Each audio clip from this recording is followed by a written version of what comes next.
ఆచి చికెన్ మసాలా. దేశీయ స్టాక్ మార్కెట్లు యుద్ధ భయాలు వెంటాడుతున్నాయి.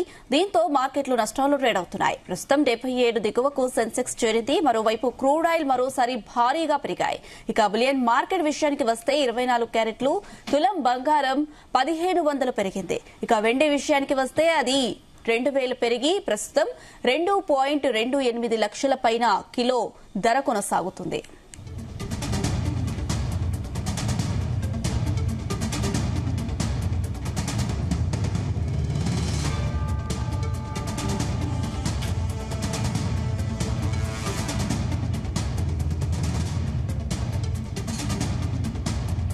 దేశీయ స్టాక్ మార్కెట్ ను యుద్ధ భయాలు వెంటాడుతున్నాయి. దీంతో మార్కెట్లు నష్టాల్లో ట్రేడ్ అవుతున్నాయి. ప్రస్తుతం 77 దిగువకు సెన్సెక్స్ చేరింది. మరోవైపు క్రూడ్ ఆయిల్ మరోసారి భారీగా పెరిగాయి.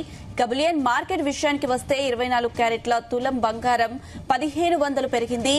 వెండి విషయానికి వస్తే అది 2000 పెరిగి ప్రస్తుతం 2.28 లక్షల పైన కిలో ధర కొనసాగుతుంది.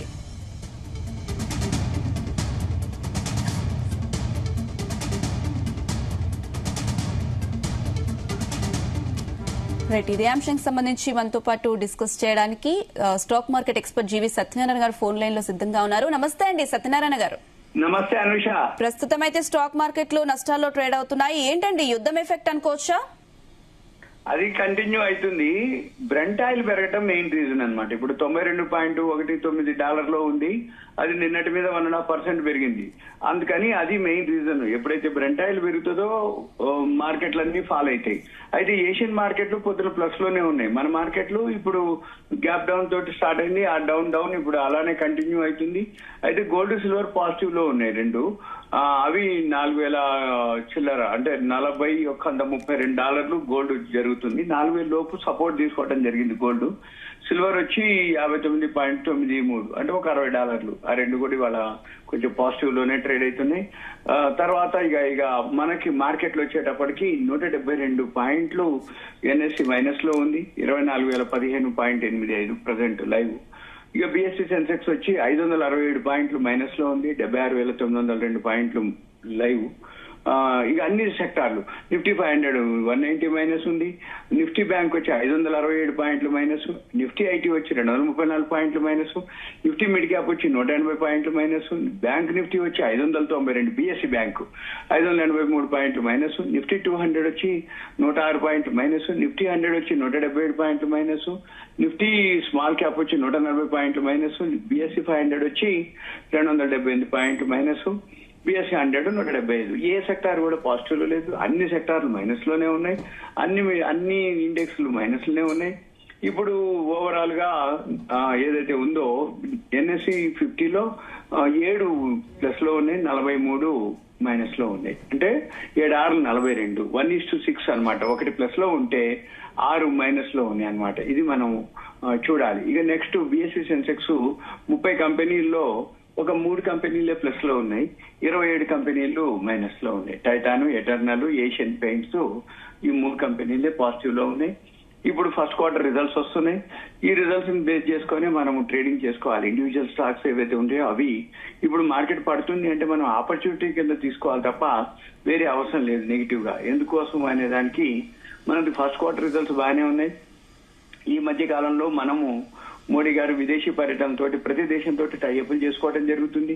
ఇకపోతే ఇప్పుడు లేటెస్ట్ గా మనకి ట్రంప్ ఒక అనౌన్స్మెంట్ చేయడం జరిగింది. జనరిక్ ఔషధాలు ఏవైతే ఉంటాయో మన నుంచి ఎగుమతి అవుతాయో వాటి మీద 2 ఏళ్ల పాటు జీరో సుంకం అనమాట. అయితే మళ్ళీ ఏం జరుగుద్ది, అక్కడ పెట్టాలన్నమాట. వీళ్ళు యూనిట్లు పెట్టాలి, అక్కడ మ్యానుఫ్యాక్చరింగ్ చేసి ఏది జనరిక్ మెడిసిన్స్ అక్కడి నుంచి చేయాలి. ఇవన్నీ కూడా August 1 నుంచి అమలు, అంటే సుంకాలు ఉండబోవని ఆయన ప్రకటించడం జరిగింది. అయితే ఈ అమెరికాలో ఏదైతే దిగుమతి అయ్యేటటువంటి జనరిక్ ఔషధాలు ఉన్నాయో అవన్నీ కూడా సుంకం జీరో సుంకం, అంటే 0%. అయితే ఇవన్నీ కూడా 2 ఏళ్ల పాటు వరకు అమల్లో ఉంటుంది. ఏడాది వచ్చేటప్పటికి 100% వేస్తారు సుంకాలు. మళ్ళీ 4వ ఏడాది వచ్చేటప్పటికి 200% సుంకాలు వేస్తారు. అంటే ఈ జనరిక్ ఏవైతే ఉన్నాయో 2 ఏళ్ల వరకు ఓకే, తర్వాత మళ్ళీ పెరిగే అవకాశాలు ఉంటాయి అనమాట. 100-200%. కానీ ఈ ఏవైతే జనరిక్ ఉన్నాయో అంటే నా ఉద్దేశ ప్రకారం, నా సూచన ప్రకారం, నా అభిప్రాయ ప్రకారం 2 ఏళ్ళు అయితే ముందు ఓకే ఫార్మా కంపెనీలు. ఈ 2 ఏళ్ళు అయిపోయినాక మళ్ళీ అమెరికాలో ఎలక్షన్స్ అయిపోతాయి. ఎలక్షన్ వస్తాడా రాడా అనేది లేదు, ఎందుకంటే వచ్చేది లేదు. ఎందుకంటే ప్రతిసారి ఎవరైనా సరే అమెరికాలో ఈ 2 సార్లే ఉంటాడు గవర్నమెంట్. అంటే ఇప్పుడు ట్రంప్ 2వ సారి అయిపోయింది. 2 సార్లు అయిపోయినాక ఇక 3వ సారి ఆయనకు అవకాశం ఉండదు కాబట్టి ట్రంప్ వచ్చే అవకాశం లేదు. కాబట్టి ట్రంప్ ఉన్నా లేకపోయినా ఆయన తరపున ఎవరైతే ఉన్నా ఈ సుంకాలు టారిఫ్లు 2 ఏళ్ల తర్వాత కదా. అందుకని ఈ జనరిక్ మెడిసిన్స్ సంబంధించిన ఏవైతే కంపెనీలు ఉన్నాయో అవన్నీ కూడా పాజిటివ్ లోనే ఉండే అవకాశాలు ఉన్నాయి. అవన్నీ కూడా మనం అబ్జర్వ్ చేయొచ్చు. అవి కావాలి అనుకుంటే మనం అంటే ఇప్పుడు ప్రజెంట్ ఏవైతే ఉన్నాయో అవి లిస్ట్ ఉంది అన్నట్టు, ఒక లిస్ట్ ఉంటుంది. ఆ లిస్ట్ మనం చూసుకోవచ్చు. మనము అది చూసుకొని ఏదైతే ఏ దిగుమతి అంటే మన సుంకాలు టారిఫ్లు లేకుండా మనకి ఏవైతే ఈ టారిఫ్లు ఏవైతే 0 సుంకంతో ఉందో వాటికి బెనిఫిట్ కంపెనీలు ఉంటాయి. అవి ఏమేమి ఉన్నాయి అనేది చూసుకోవాలి. మళ్ళీ ఇప్పుడు నేను ఏదైతే కంపెనీల పేర్లు చెప్తున్నానో అవి ఒక పెన్ నోట్బుక్ దగ్గర పెట్టుకొని రాసుకోవాలి. మళ్ళీ ఈ first quarter results, annual results చూడాలి, ఫస్ట్ క్వార్టర్ రిజల్ట్స్ చూడాలి. మళ్ళీ అవి చూసుకొని చేయాల్సి ఉంటది. అంతే తప్ప అన్ని ఫార్మాస్యూటికల్ కంపెనీలు జనరిక్ మెడిసిన్స్ కావు. అన్ని ఉన్నా కానీ ఏవి జరుగుతాయి అనేది తెలియదు. కాబట్టి అవి రిజల్ట్స్ ని బట్టి నెట్ ప్రాఫిట్ కానీ ఏదైతే ఇంక్రీజ్ అయిందో ఫస్ట్ క్వార్టర్ అవి చూసుకొనే మనము ఆ షేర్లు కొనుక్కోవాలి. ఉదాహరణకి ఇప్పుడు ఫస్ట్ వచ్చి సన్ ఫార్మా ఉంది. ఇది ఇండియాలోనే లార్జెస్ట్ ఫార్మాస్యూటికల్ కంపెనీ, వరల్డ్ లో 5th లార్జెస్ట్ ఫార్మాస్యూటికల్ కంపెనీ. దానికి కూడా ఇది అంటే జనరిక్ వాటిల్లో వాళ్ళు మార్కెటింగ్ లో చాలా ఫాస్ట్ ఉంటారు సన్ ఫార్మా వాళ్ళు. ఇంకోటి ఏంటి, మార్కెటింగ్ లో వాళ్ళు అన్నిట్లో అంటే ఉదాహరణకి ఇప్పుడు డయాబెటీస్ వాళ్ళు ఉంది, వాళ్ళకి కొత్తగా మెడిసిన్ ఒకటి వచ్చింది, వీక్లీ ఇంజెక్షన్ ఒకటి, పెన్ను, ఇన్సులిన్. అది సన్ ఫార్మా వాళ్ళు అందరు ఉన్నారు అనుకోండి. ఎక్కువ మార్కెటింగ్ లో సన్ ఫార్మా వాళ్ళు ఉంటారు. ఇక నెక్స్ట్ వచ్చి డాక్టర్ రెడ్డిస్ ల్యాబ్. ఇది వాళ్ళకి యుఎస్ మార్కెట్ పై వాళ్ళు భారీగా వాళ్ళకి ఆధారపడింది అంటే అక్కడి నుంచి యుఎస్ మార్కెట్ లో వాళ్ళకి బాగా అంటే అక్కడ సేల్స్ బాగుంటుంది అన్నట్టు మనము చూడొచ్చు. సిప్లా ఒకటి ఉంది. వీళ్ళు జనరిక్ మెడిసిన్స్ లో అమెరికాకు పెద్ద ఎత్తున వీళ్ళు ఎగుమతి చేస్తుంటారు, సిప్లా కంపెనీ. తర్వాత లూపిన్ ఉంది. వీళ్ళకి ఎక్కువ అంటే అమెరికాలో ఓరల్ కాంట్రాసెప్టివ్స్ అని ఉంటుంది, గర్భ నిరోధక మాత్రలు. వాళ్ళు దాంట్లో భారీ వాటా ఉందన్నమాట లూపిన్ వాళ్ళకి, ఏది ఇతర జెనరిక్స్ లో. అయితే మళ్ళీ గ్లెన్మార్క్ వాళ్ళు వచ్చి చర్మ వ్యాధులకు సంబంధించిన కంటి మందులకు సంబంధించిన జనరిక్ విభాగంలో వీళ్ళు అమెరికాలో మంచి మార్కెట్ ఉంది. అరబిందో ఫార్మా వచ్చి వాళ్ళకి అమెరికాలో జనరిక్ మందులు సరఫరా చేసే కంపెనీల్లో అంటే అత్యధిక వాల్యూమ్ బాగా వీళ్ళు సరఫరా చేస్తారు.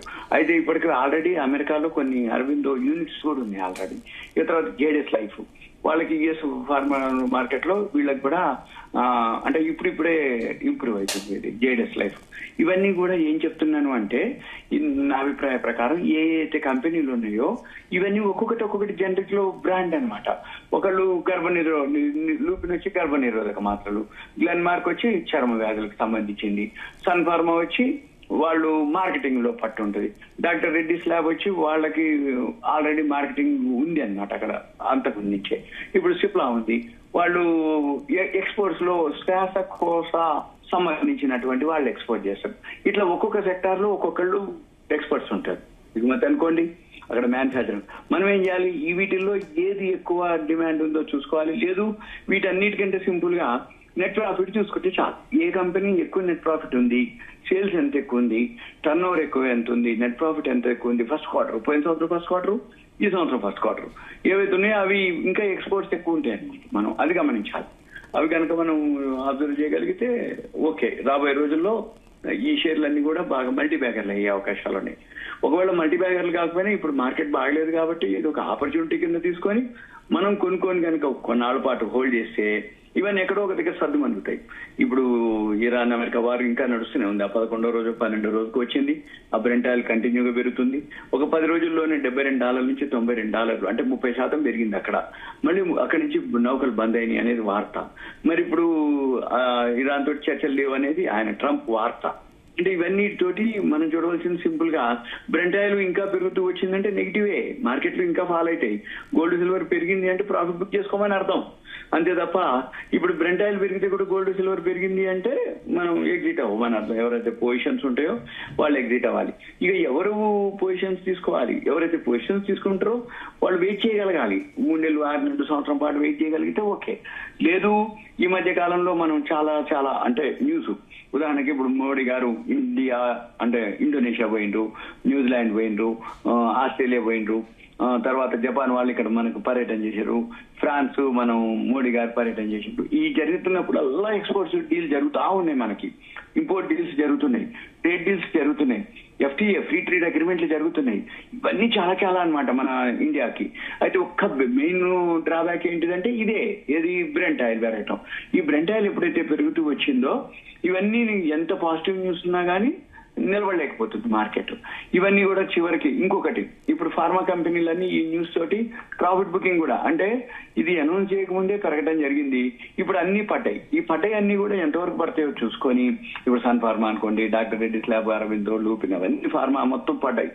ఏది ట్రంప్ ఏదైతే అనౌన్స్మెంట్ చేసిండో ఆ ఎఫెక్ట్. కానీ ముందైతే 2 ఏళ్ల వరకు పాజిటివ్ లో ఉంటుంది కాబట్టి ఇది ఒక 2 రోజులు 3 రోజులు పడ్డది అనుకోండి. ఫార్మాస్యూటికల్ కంపెనీలు అజంతా ఫార్మా ఇవన్నీ కూడా ఈ తగ్గిన తర్వాత మనం ఏం చేయాలి, ఇందులో వాల్యూ ఉన్న స్టాక్స్ చూసుకొని ఇవి కనుక మనము బయింగ్ లోకి వెళ్తే మళ్ళీ 1 క్వార్టర్ అనుకోండి, 2 క్వార్టర్లు అనుకోండి, ఈ లోపల అక్కడ అమెరికాలో సెట్ అవటం అనుకోండి, ఇవన్నీ కూడా మనం గమనించినట్లయితే మంచి రిటర్న్స్ వస్తాయి. మనం సింపుల్ గా షేర్ మార్కెట్ అనేది గ్యాంబ్లింగ్ కాదు, ఇది కూడా ఒక బిజినెస్. బిజినెస్ అంటే ఏంటిది, తక్కువలో కొనుక్కోవాలి, ఎక్కువలో అమ్మాలి, వాల్యూ ఉన్న స్టాక్ కొనుక్కోవాలి, పెరిగినప్పుడు అమ్ముకోవాలి, గ్రోత్ ఉన్న స్టాక్ ని గుర్తుపట్టాలి, ఆ గ్రోత్ ఉన్న స్టాక్ ని మనం బై చేసి హోల్డ్ చేసి లాంగ్ టర్మ్ తీసుకోవాలి. అట్లా చేయాలి తప్ప ఈ ఉదయం కొనుక్కొని మధ్యాహ్నానికి, లేకపోతే ఉదయం కొనుక్కొని సాయంత్రం లోపుకి, లేకపోతే ఇవాళ కొనుక్కోగానే తెల్లారిపాటికి పెరగాలి, ఇవన్నీ ప్యానిక్ అవటం, టెంప్ట్ అవటం, చివరికి అకౌంట్ అంతా వాష్ అవుట్ అవటం, లాస్ లోకి వెళ్ళిపోవడం జరుగుతుంది.